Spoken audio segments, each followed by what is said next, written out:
On 1st January 2011, Sam Company Limited agreed to purchase 20,000 from Jetty Bank in future on 31st December 2011 for a rate of equal to 68 per USD.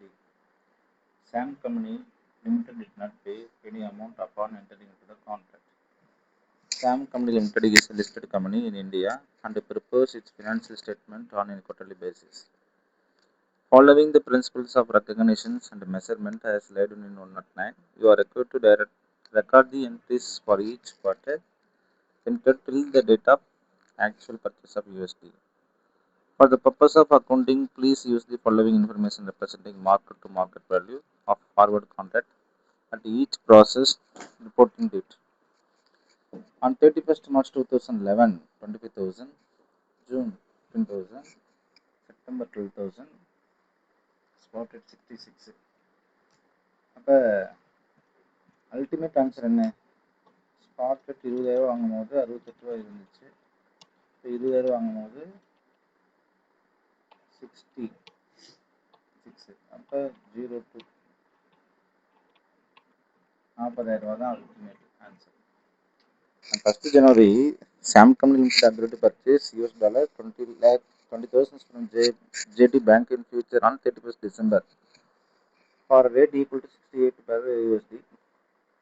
அப்போ அவங்க என்ன ஒரு did not pay any amount enter into the contract. Sam Company Institution Company. அப்போ வந்து யூஐஎஃப்னு சொல்லுவாங்க. அது underlying அசட்டா? எஸ். இனிஷியல் பேமெண்ட் நோவா? ஆமாம். எஃப்னா ஃபியூச்சர் ஃபார்வேர்டா? ஃபியூச்சர் அல்லது ஃபார்வேர்டு கான்ட்ராக்டான்னு பார்த்தா எஸ். இது 3 வந்துச்சுனாவே அது டெரிவேட்டிவ்ஸ்னு இருக்கும். பட் இவங்க குவார்ட்டர்லியாக அவங்க கொடுக்குறாங்க. இண்டியேஷன் 1 பிரகாரம் வந்து ஒவ்வொரு குவார்ட்டருக்கு என்ன ஆகுதுன்னு கேட்குறாங்க. அப்போ for the purpose of accounting please use the following informations representing market to market fair value forward contracts.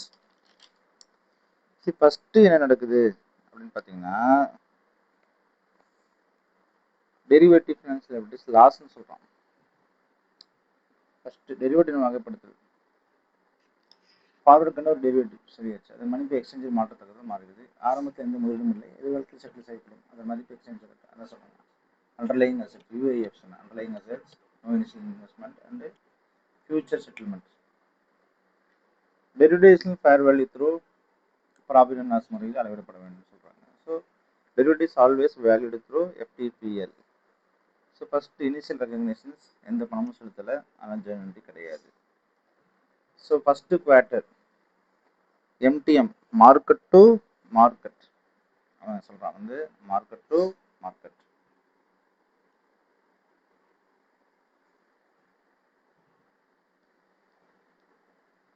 $25,000 loss P&L account to derivatives financial liabilities being mark to market loss on forward contract 25,000 first நான் recognise பண்ணியாச்சு. But second quarter போகும்போது அந்த liability வந்து 25,000 தான், sorry 15,000 தான் reduce ஆகிக்குது. அப்போ 15லேருந்து 25லேருந்து 15 போச்சுன்னா எனக்கு என்ன ஆயிடுச்சு? 25 இருந்த லாஸ் இப்போ என்னவோ ஆயிடுச்சு 15. அப்போ 10,000 ரூபாய் என்ன செஞ்சுருக்குது? ப்ராஃபிட் எனக்கு வந்துருக்குது.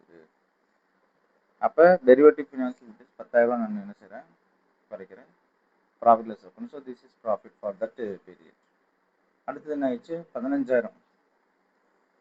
ஸோ இங்கே சொல்லிக்கலாம் 12,000.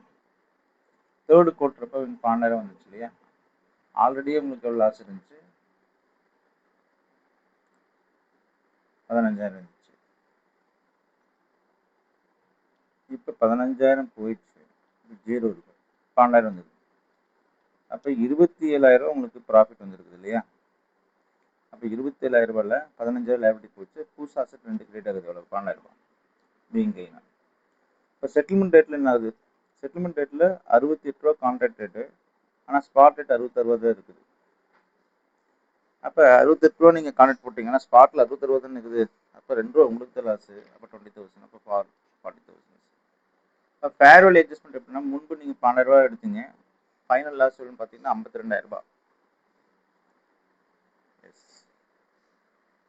முன்பு அசெட் எவ்வளோ இருந்துச்சு? 12,000 இருந்துச்சு. Final loss 40,000, additional loss 52,000. அப்போ இந்த எப்படி எழுதணும் அப்படின்னு பார்த்தீங்கன்னா, ப்ராஃபிட் அண்ட் லாஸ் அக்கௌண்ட்டில் ஆக்சுவலி நெட்டு வந்து எனக்கு எவ்வளோ 40,000 தான், அதுலேருந்து மாற்ற முடியாது. நீங்கள் அசட் ஆல்ரெடி புக் பண்ணி வச்சுக்கிறீங்களா 12,000, அதை நம்ம ரிவர்ஸ் பண்ணிடலாம், அவ்வளோதான்.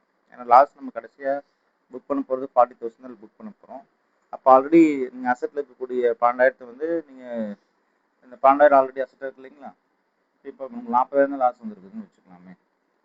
அப்போ 52,000 புக் பண்ணிவிட்டு 12,000 என்ன செஞ்சிடணும், கழிச்சிடணும். அப்போ profit and loss account 52,000, already நீங்கள் 12,000 ஃபினான்ஷியல் அசட்டில் போயிடுச்சு. இப்போ ஃபினான்ஷியல் லைபிலிட்டி இப்போ ஒரு 40,000, மொத்தம் 52 அப்படின்ட்டு தான் இந்த கணக்கு. ரொம்ப ரொம்ப ஈஸியான கணக்கு. ஃபைனல் செட்டில்மெண்ட்டை நீங்கள் வந்து கொடுத்தீங்கன்னா 13,60,000 தருவீங்க. ஏன் அப்படின்னு பார்த்தீங்கன்னா, நான் வந்து யூஎஸ்டி அந்த இன்ஸ்ட்ருமெண்ட் வாங்க போகிறேன், ஸோ கேஷ் கொடுத்து வாங்குறீங்க. ஸோ இதை முடிஞ்சு போச்சு. அப்போ பீரியட் ஆஃப் லாஸ் வந்து ஃபஸ்ட்டு 25/10/27 டிசம்பர் 52 புக் பண்ணி நெட் லாஸ் என்ன செய்றீங்க, இதே தான் நான் ஃபஸ்ட்டு சொன்னேன். So thank you. இது ரொம்ப சிம்பிளான நம்ம ஃபஸ்ட்டு எடுத்து பார்த்துமே தான் 40,000 வரும். 40,000 எப்படி புக் பண்ணுறது அப்படின்றது அது முக்கியமான கேள்வி. இது சிஎம்ஏ சிஏக்கு ஃபைனலில் வரக்கூடியது. பாஸ்ட் எக்ஸாம் 2018 இதே கேள்வி தான் கேட்டுக்கிறாங்க. நன்றி.